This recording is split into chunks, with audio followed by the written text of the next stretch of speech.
the four walls of our libraries.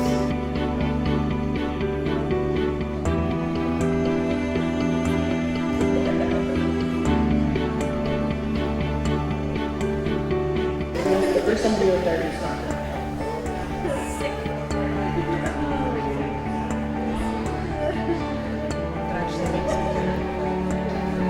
The rule of thumb that I always use.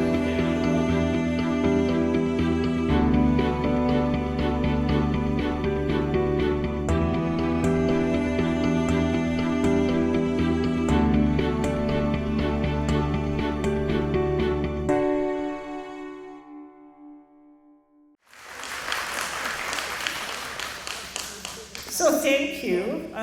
I didn't realize that people were going to bring their puppies, or I would have brought mine too, to stop her digging up the garden.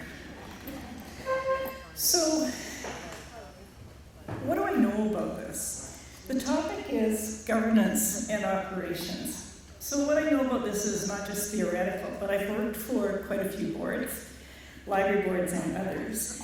And for the first time in my life right now, I'm on a board. A library board. It is the board that runs all of the courthouse libraries in Alberta. You probably didn't even know there was such a board. So I get to see board land from the other side now.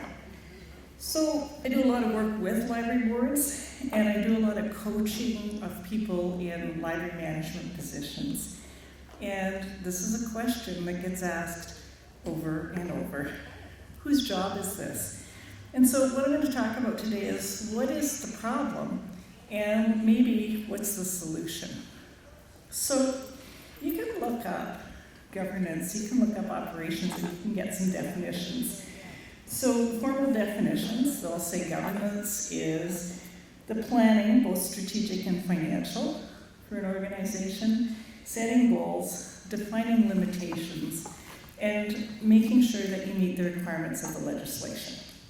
But I always say legislations because in addition to the Libraries Act, there are a whole handful of other pieces of legislation that you need to be mindful of, and you need to make sure that you're meeting the requirements. So what's operations? Everything else. Operations is allocating resources, making sure the day-to-day activities actually work, implementing board decisions, and so on. To me, I'm not sure that that's really what the question is. I think the question is whose job is what? And it depends. So why is the line so blurry? And I think it's blurry because it depends on where you are. It's a very contextual question. So if you're Edmonton Public Library, your answer is going to be really, really different than if you're in a village. And the reason it's going to be different is how much time does your staff have? How much capacity do they have? Do they have the skills? Do they have the knowledge? Do they have the flexibility to do stuff? How much experience do they have? So a really simple example. At Edmonton Public Library, the board does nothing to do with hiring, except for hiring the executive director. In lots of small libraries, if you only have one or two staff members, they don't have the time or the expertise to do all that hiring. So the board may choose to involve themselves in that. The second thing to think about besides capacity is risk tolerance. So what political risks are out there? What financial risks are out there? What is it? The riskier it is, the more the board is going to want to hold on to it rather than delegate it. So you need to reassess this all the time. If you're having a difficult relationship with your council, the board may want to hold on to more tasks that have to do with municipal council. If everything's rosy, you may want to delegate more of that to your staff members. So how does this delegation work? So the board makes all the decisions at the high level. The board decides what they're not going to do by delegating a certain amount of it to their staff. They're going to delegate it to the library manager, who, if you have other staff, may then choose to delegate it to other staff members. So how do you delegate? So there's really 3 ways that a board can delegate. The first one is by setting policy. So you may say that your library manager can spend up to X number of dollars without coming back to the board if it's in the budget. Now, what the X is really going to depend on how much money you have. So I work for the Alberta Library. I spend $1 million without going back to the board. You don't want to have that in your library, right? So if you're a really small library, you might say $50 or $100. It depends on where you are. It depends on how concerned you are. And if I was advising a board, I'd say if it's keeping you up at night, write a policy and don't delegate it. Unless you can draw lines around it that say we'll delegate it this far and no further, right? You can do this, but don't go beyond this. The second way that a board has of delegating to the staff is by passing a motion. So the board can say, we've decided this is what we're going to do as a library. You do it. We've just passed a motion that says the library manager will implement this program and then report back to us. So you just said, this is your job. This is not our job anymore. That's how delegation works. And of course, the third one is just in your job description. Your job description of your library manager is the board's way of delegating a certain amount of tasks and a certain amount of operational responsibility to the library manager. So remember that one of the reasons for doing this is to share the work. So I debated on the way out here with the colleague I was traveling with whether to give you this quote. I worked for a board chair once where every time board members wanted to get involved in what was operations, the board chair would say, well, you wouldn't buy a dog and bark yourself. And if you're a board, you don't hire a library manager and then turn around and do their job. Right? It's just not that practical. So where does the confusion come from? I think there's probably 3 ways that confusion creeps into here. The first one is we all like what's familiar and comfortable. Right? That's our human nature. We like to do what we feel good at. We like to do things that we know we can be successful. So a lot of board work is really hard. Most of us don't grow up thinking, oh, I know how to write a policy, right? I know how to do a strategic plan. So it's really tempting if you're a trustee to want to do the stuff that's more concrete and easier. So sometimes, for example, boards think, well, we want to order books because that's actually kind of fun. It's not your job, right? Unfortunately, because it's the fun job, right? So we have a tendency to like things that are concrete. And a lot of what the board does is pretty abstract, right? Thinking about the future when we don't know what's going to happen. Developing a plan when we don't know if it's going to work. So watching out for that. Similarly, I have watched librarians and library managers, library technicians, library staff delegate upwards. Like, I don't want to do this. I'm going to refer it to the board and let them do it. So that goes in both directions. The second thing I think is just lack of understanding about what the job is and lack of skill in doing it. So you want to think back about both your staff training and your board orientation. So is it really clear who does what?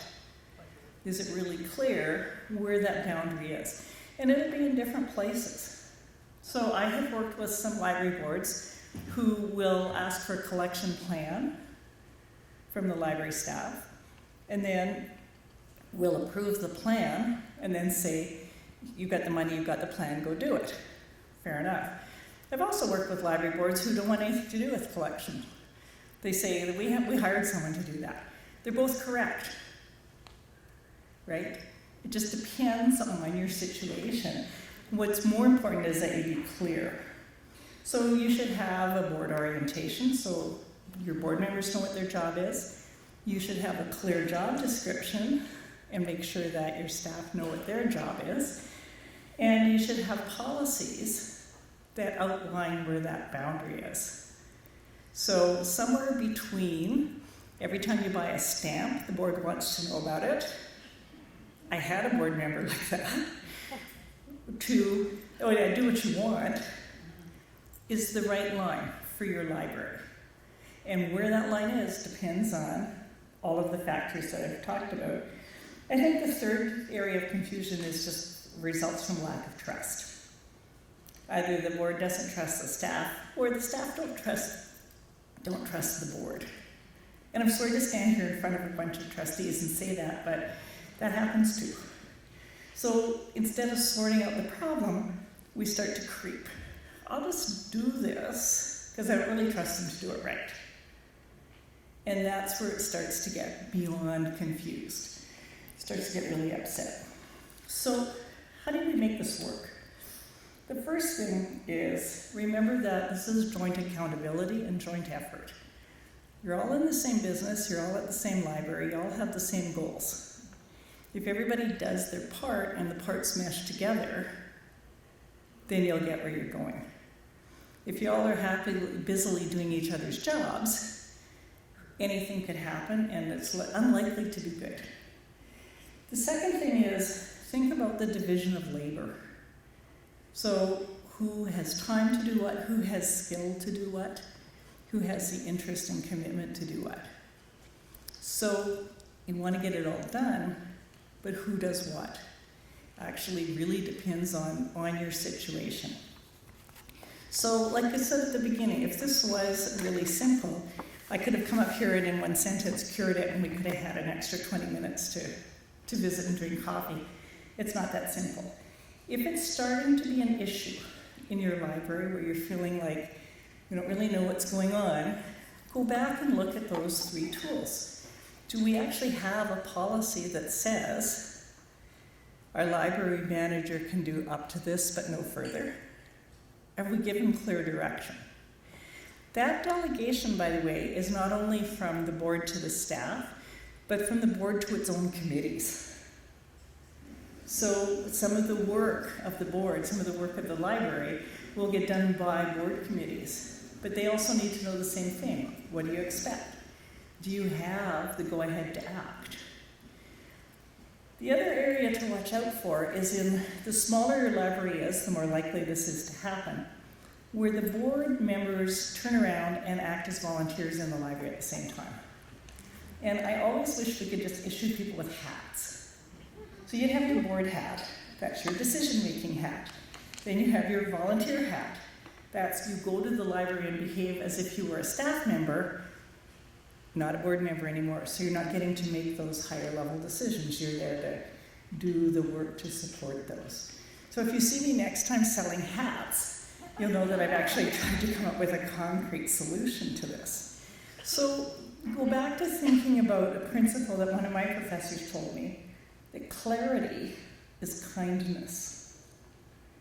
So the more clear you can be about where those boundaries are, the more everybody will be happy, work will get done, you won't be stepping on each other's toes, and people will know what's expected of them.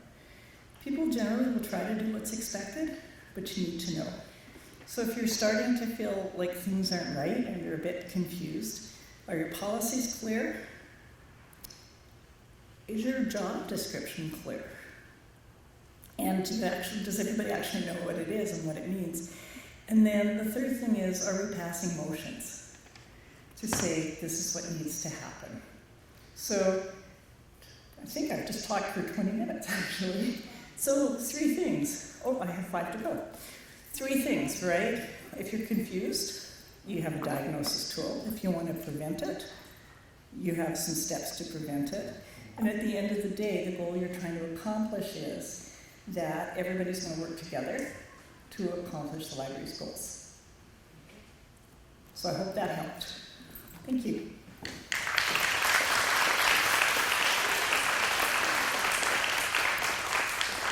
Do you do outreach for people who don't have a board?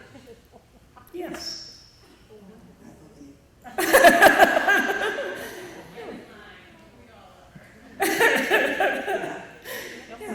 I'm from the Edmonton Garrison Community Library. Oh, yes, We now have a board, yes. and it has been a struggle I know that library. for getting advocacy for the library. Okay.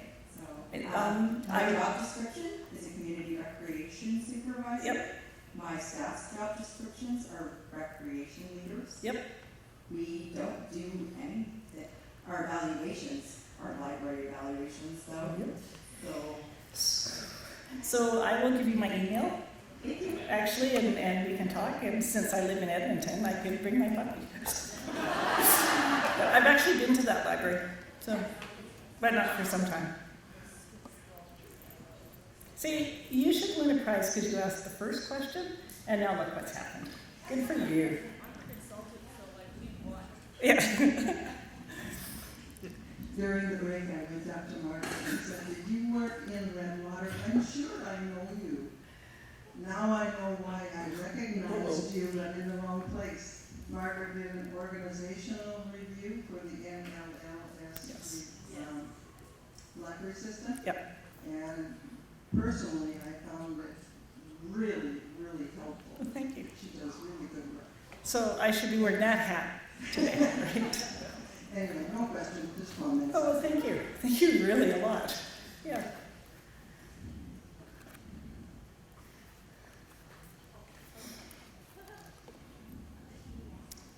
Just wondering if you have pre-designated position descriptions for chair, vice chair, secretary, treasurer, or can we add and subtract these from those? I could send, what I will do is I will send some to Northern Lights for you to have a look at, if that would be helpful. And the rule of thumb that I always use is adapt, don't adopt, because your circumstances are different. So what's appropriate for the chair of a very large board is not the same as what you might have to do if you're chair of a very small board. And I think that it's easy. I've done some work for other organizations as well. And it's easy to say, well, you know, we should have a lawyer and an accountant and an HR specialist on our board. And you know what, in some smaller communities, really, you get people who are willing to donate their time. So in that case, some of the policies, some of the orientation, some of the, job descriptions need to be a bit different. But I'll send them to Northern Lights and they can make them available. I just committed them to doing that, but I'm sure they will, if that would be helpful. Great. So that was my board co-member asking that question there. So my question was just a little bit broader. We're having a whole new look at our policies, and do you kind of have any words of advice for a board that's just kind of trying to like look at all of that? Yep. Big pictures. So if I was writing, well, two things. First of all, let me tell you that in my other life, I'm actually working on a project with the Alberta Library Trustees Association. And to develop a series of webinars online, they're very short, they're about half an hour. They're really like chats with experts. And not the next one, but I think the one after is going to be about policy. So, you know, be poised for that. Writing policy, there's some you have to write that you're required to write as part of being under the Libraries Act. But what it doesn't tell you is how to do it. So think about policy as building a fence or a corral around activities. So what the policy is that within these boundaries, our staff can do one thing. If they want to cross those boundaries, it has to come back to the board.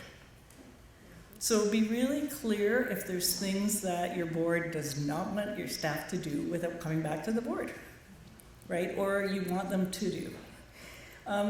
Try not to get into too much detail, because the more detail you get into with in a policy, the more times you're going to have to revise it.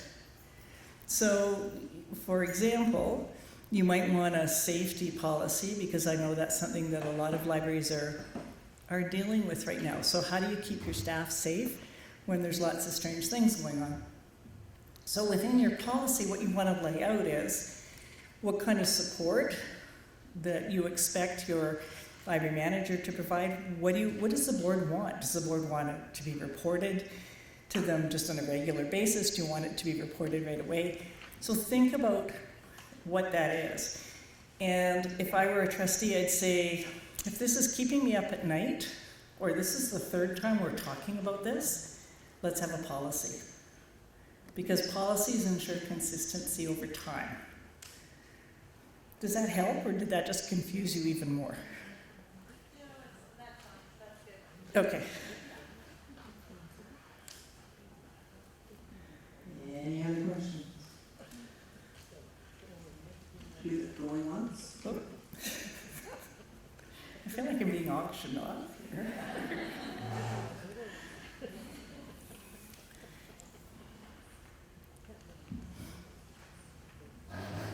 Thank you for speaking to us today, Margaret. You're welcome. My question is about the recent legislative reviews of the Libraries Act and regulations. Recently, our province did a review of those specifically to address government's other issues.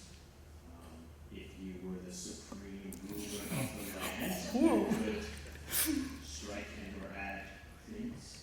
What would you like to see revised? I think one of the things that I find challenging about the Libraries Act is that in some places it's very specific, and in some places it's very general, which can make it quite difficult to follow. So, as a kind of an aside to that question, the Alberta Library developed last year a municipal election advocacy toolkit.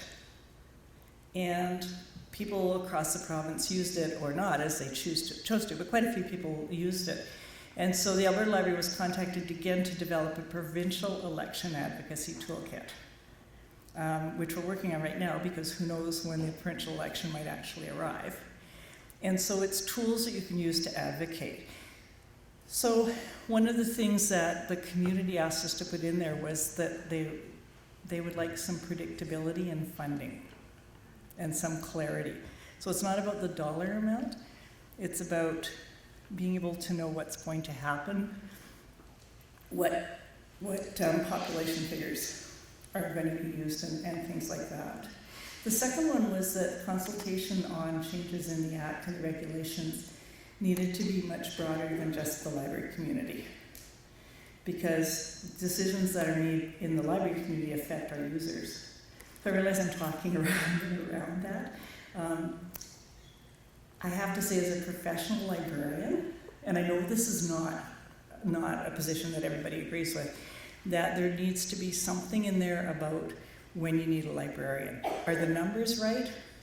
I think they're confusing.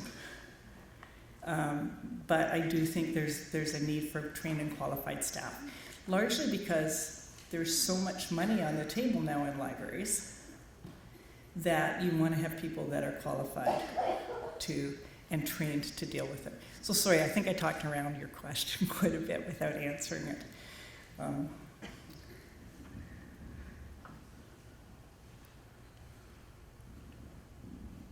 Just thought of another one, our boards really like the story. Oh, that's good. Can library boards raise money, or do you have to have a Friends of the Library or Society? You can raise money. And lo and behold, there will be an Alberta Library Trustees Association video coming out on fundraising. You can raise money, but there are limits on what you can do. Unless you're registered with Canada Revenue Agency, you cannot give out tax receipts. And it's very difficult as a library board, if not impossible now, to actually get that from Canada Revenue Agency. Some people have found it useful to have Friends of the Library because they're not a library board. They're eligible to apply for grants. They're often registered as a society. They can apply for grants that the library board can't. So, but there's nothing to stop. Lots of library boards raise money in lots of different ways. But go back to the capacity question. So if you already have staff that are running to keep up, adding fundraising to their jobs might just be one thing too far. And the other thing is that fundraising is, on any big level, is a pretty skilled activity. And I don't know about the other librarians or library technicians or library managers in the room. Most of us are not skilled at that. So it's not can we or can't we, but it might be should we or shouldn't we. Okay. What else? Thank you. Thank you very much, Margaret. Thank you.